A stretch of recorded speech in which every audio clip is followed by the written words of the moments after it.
Boo! Hello, is Misha Emily. Hasúla gan mar scanrig mé hill. Is spráil mar dí nu ála me gcónaí. Inniuh be mi ag fálam faoi Stair Oíche Shamhna. An seo an éireann agus ar fud an down is spráling Oíche Shamhna agus cult carcáth gach bliain. Cumála pumpkini is ní. Ach an bhfuil is a go cén Stair hátaobh hiar den na nósna sin. Fadó in éireann ba iad na pógánaí agus na Celtaí a bhí a gceannas ar an tír, agus bhí ceithre éileacha. Imbalc, beartna, lúnasa agus samhain. Imbalc ag tús na bliana, beartna ag tús an saoire agus lúnasa san uair. A cos na Oíche Shamhna mar cuid den éile samhain.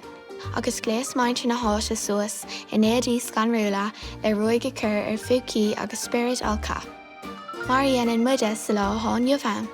Dhéanach dí na másc as aimid, gúlach agus éadach. An son héadís ó chuirs go duras I géirí bia agus tí an na dína taobh Cumális na másc giimréadís cluichí le chéile agus bhí céilúir mór acu san oíche.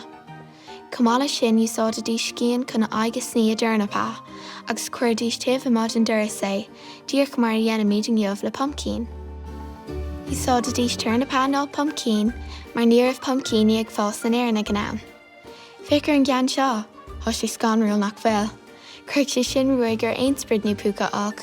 Thosing míad agus sá pumpkini nóair chuig na slóta thar lear go America agus níor turnipí ar fáil san.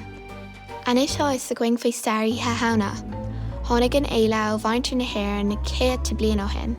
Cumális na scéalta faoi fucií, taobhsí, cáilecha agus na mnáisí. Ach sin an méid a tháin tú, scéalta, ná cha?